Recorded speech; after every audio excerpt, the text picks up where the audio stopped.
obrigada pela gentileza de vir aqui ao estúdio também conversar depois da apresentação, que foi muito aplaudida, queria ter ouvido mais em detalhes. Quero lhe ouvir, por favor, sobre a apresentação que acabou de ocorrer, porque o vice-presidente falou algo muito interessante. Ele disse assim, é muito importante que nós possamos ouvir-te aqui no evento, porque faz com que essa informação seja disseminada para todo mundo.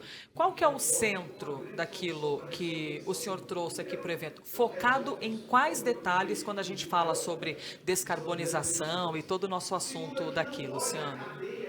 Olha, nós fizemos um estudo independente, apoiado em evidências técnicas. Então, nós tivemos intenso diálogo com a American Engineering Association, com a International Engineering. Tivemos muito contato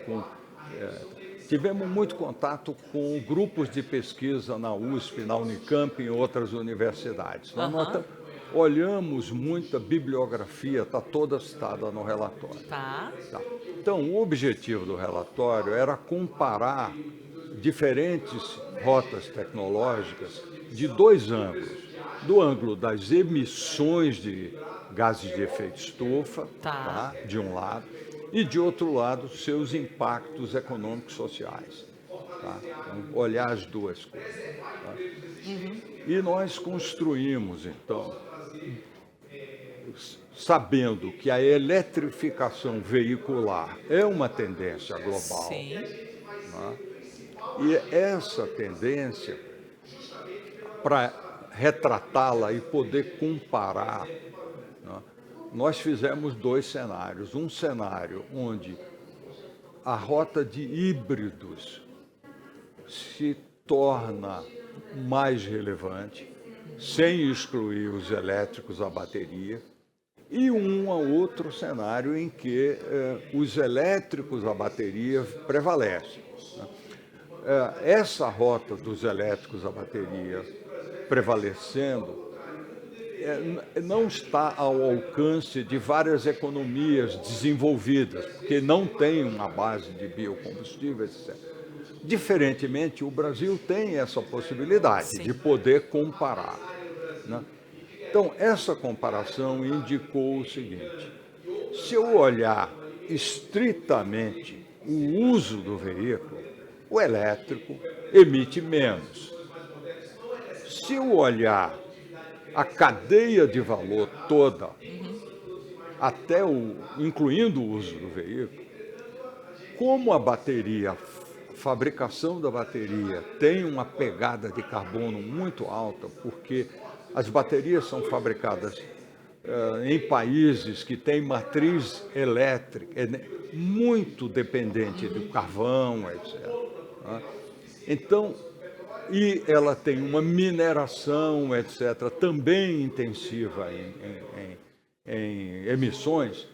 Olhando o balanço completo, usando os critérios técnicos, o resultado é o seguinte: comparado com, na verdade, o biocombustível no Brasil, cuja cadeia é muito baixa em emissão de carbono, porque quando a cana cresce, ela absorve CO2, então, e é um combustível de origem biológica. Então, você comparando as duas rotas, os híbridos emitem menos na curva quando comparado aos elétricos, se você considerar o ciclo todo. Se você considerar só a etapa de uso do veículo, aí o elétrico. Então, nós dividimos, então, em poço à roda e berço à roda. Consideramos, conforme a metodologia internacional, que berço à roda é o critério correto, mais abrangente de mensuração de emissões. Uma dúvida, desculpe interromper, professor, mas pegando esse gancho, o senhor falou sobre essa comparação entre híbrido e elétrico. Focando veículos que rodam na cidade ou veículos que rodam nas estradas, quais são os perfis que os senhores usaram para estudo? Perfeito a pergunta. Isso tudo que eu estava falando vale para veículos leves que rodam na cidade ou rodam também, porque os carros viajam e tal, né? nas estradas, mas a gente estava focado em veículos leves. Os veículos pesados têm uma outra história, tá? E é muito importante considerar isso. Tá? Por quê? Porque os veículos pesados são maiormente movidos a diesel e eles são muito mais emissores do que os veículos leves. Né? Nós temos no Brasil quase 44 milhões de veículos leves e dentro desses... temos 44 milhões de veículos em geral, cerca de 40, 39 de leves e 4,5 de pesados. Os pesados representam 53, 54% da emissão total. Então, os pesados, embora sejam numericamente pouco mais de 10% dos leves, né?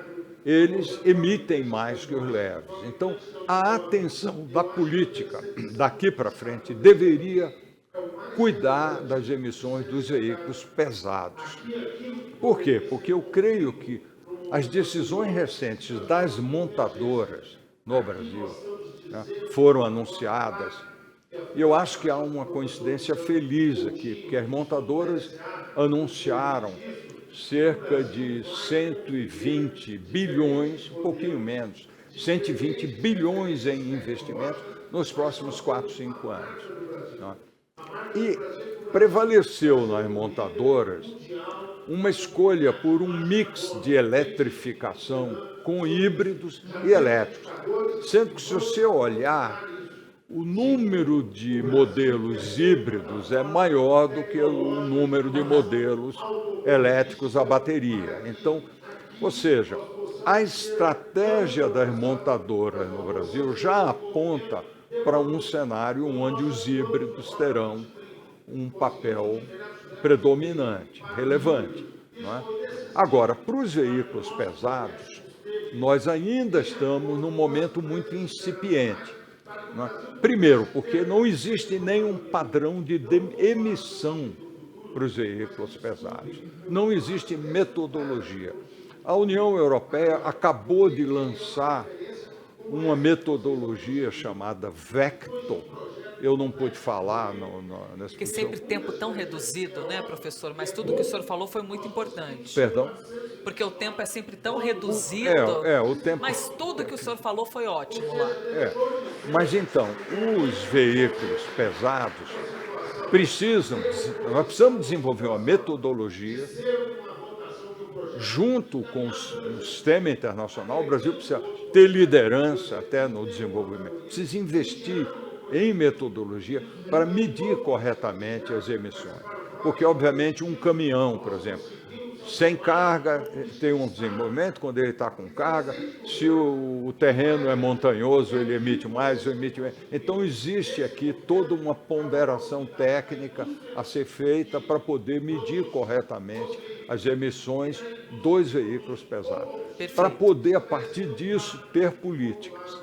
Né? Até conversei agora com o ministro dos Transportes, ele ficou super interessado em olhar isso. Né? Então, o estudo contém propostas, né? Essas propostas para